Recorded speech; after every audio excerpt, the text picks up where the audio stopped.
We would open with Knuckles giving a tour to the rookie and telling what each member of the Resistance do. Now, here I would like to show you this map I made on PowerPoint to lay out the hub and where each individual member of the Resistance would be. So, without further ado, here is the hub. So as you can see, there's Tails' workshop. There will be 4 Wispons where you can upgrade them. You can't upgrade them to begin with because Tails is not there. Also, you pay for the upgrades using rings like in 06 and Unleashed. And there's a main computer which would have a screen where you can customize your character once you walk into the customize character door. On the table where Amy Rose is standing, there would be a mission select area where you would pick the next mission. On the bottom of the hub, there would be a exit game feature where you would exit the door and that would take you to the main menu. And here in the hub you can really talk to Sonic's friends. Yeah, so you can ask them like simple questions. It's very similar to Unleashed basically. These can range from learning a bit about the lore, past events, or even tell a joke. Some of Sonic's friends even have side quests. For example, like complete the level in the quickest time, don't die, or don't collect a ring. After when this is all done, you head over to Amy and activate the map. Knuckles then mentions that they've got some news from Rouge over in the ruins of Station Square in Final Egg. After hearing that, we would get a cutscene of the rookie entering the base only for Rouge to stop him and to tell him to meet her down in the main computer room. And here we would get the second level with the rookie that takes place in the abandoned Final Egg base. After the level, the rookie meets up with Rouge, who's waiting at the computer room, and the two would share a moment where she would try and flirt with the rookie, only for the rookie to point to the computer room. Rouge then activates the computer and discovers a file in the top secret part, titled 1991. As Rouge clicks it, she is shocked at what she saw. She then says, "He's alive." Rouge then grabs out her memory stick and plugs it in and downloads the video.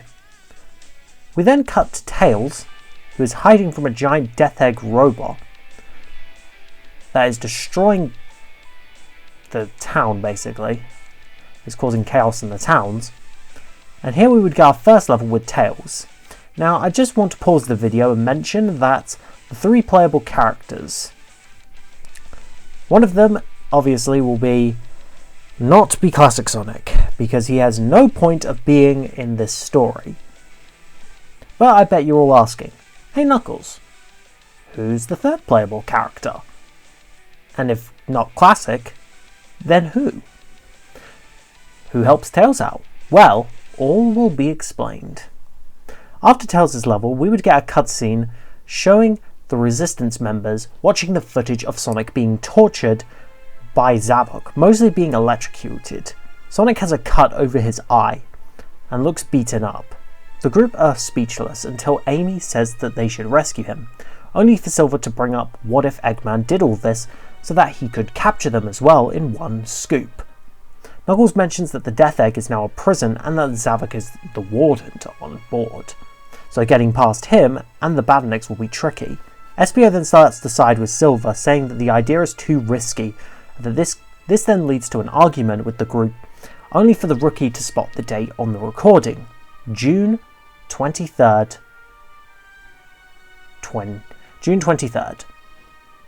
and points to it.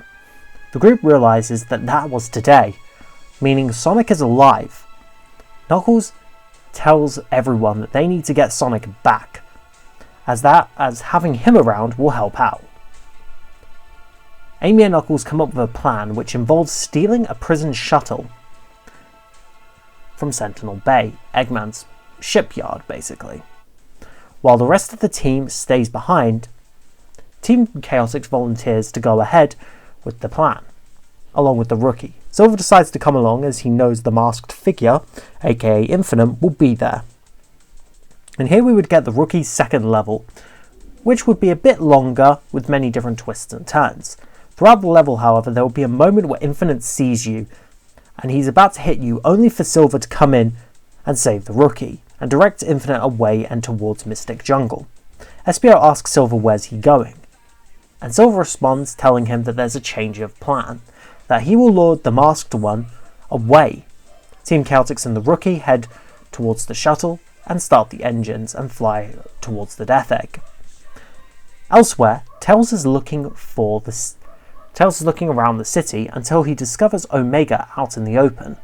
Tails looks around and grabs out his toolbox and tries to fix Omega. Tails starts to get frustrated because he can't fix Omega. However, behind him, Chaos emerges from the drains.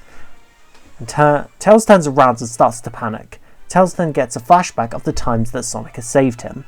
This makes him realise that he is alone, and tells Chaos that he is not scared and this is where the boss fight with Chaos Zero begins. The boss fight would, well, have many different abilities from Chaos, as Tails would have to jump from high areas to avoid Chaos until he can get hit. After a few hits, Chaos is down, and we would get a cutscene where Chaos would hit Tails into a wall, ultimately knocking out the fox, now prepared to attack, until Chaos is grabbed by a mysterious figure and is tossed into a wall before being shot at. Chaos manages to escape, but Tails opens his eyes to see Omega. Tails is happy to see him, to which Omega is confused on what's going on, and mentions about the Masked One and his ultimate power. Tails then figures out that the Masked One who took down Sonic is responsible for helping Eggman take over the world, and that he has something to do with Eggman's conquest. Tails and Omega then agree. Tails then picks up a strange messy readings from before the takeover and decides he and Omega should investigate.